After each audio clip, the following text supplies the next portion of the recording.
första gången vi har inte gjort, eller vi har inte pratat mycket om typ anledning att varför kom jag till Sverige. Så det var mest så här att de tog fingeravtryck och sen längd. Sen pratade vi lite typ varför kom till Sverige och sånt. Jag var inte säker typ att jag ska berätta eller inte, men jag sa till honom att jag kom till Sverige på grund av min sexualitet. Och jag kände mest så här tvungen att säga, för att han frågade varför kom till Sverige.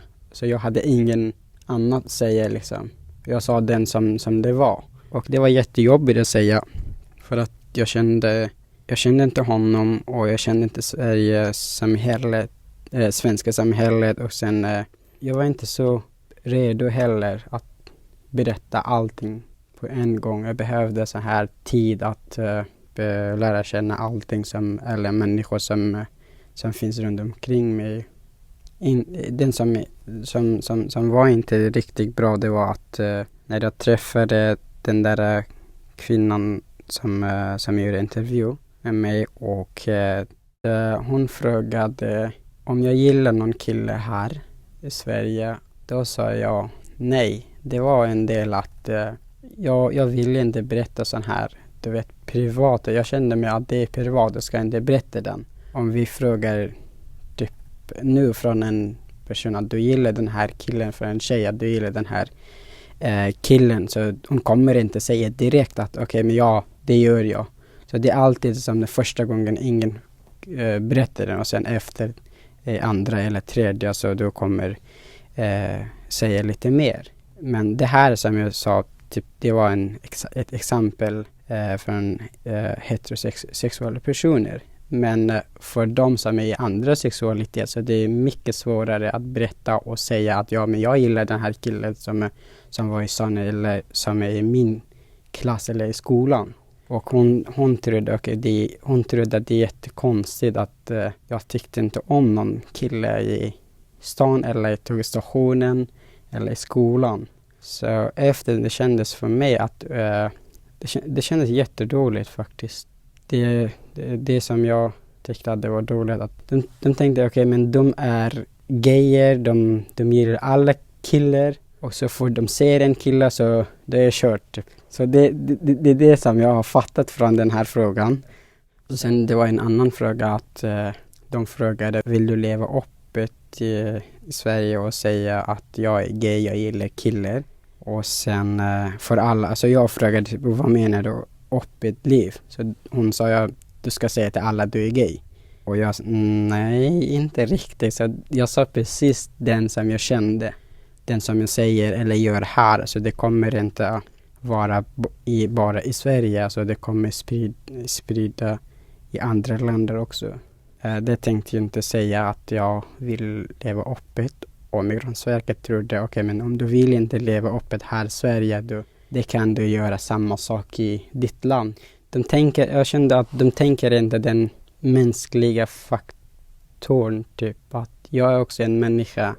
Det kanske var lätt för henne att säga allt och berätta om sin sexualitet framför alla. Så det var inte samma sak för mig.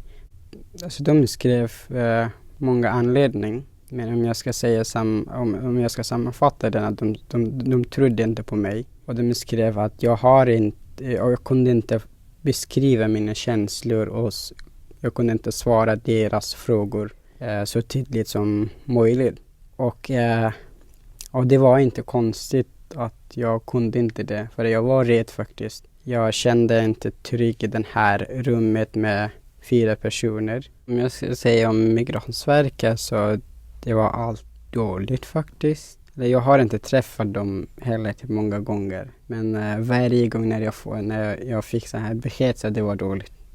Så det var någon så här, Migrationsverket var riktigt monster för mig. Så när jag fick så här något brev, så det skakade jag. Jag hade inte hopp på det här sättet att det ska bli bra för mig. Jag mådde jättedåligt, typ psykiska. Jag hade inte bra psykiska mående, så jag var jättenervös eller stressad. Så allting blev dåligt faktiskt. Innan det så jag planerade så här att jag ska gå till skolan för att kunna fixa bra betyg. Men efter att jag har fått en avslag så det typ att allting förstördes och det var inget hopp. Allting var mörkt faktiskt. Så jag försökte avsluta skolan och jag försökte flera gånger att avsluta allting. Till och med försökte jag ta mitt liv flera gånger. Men lyckades inte.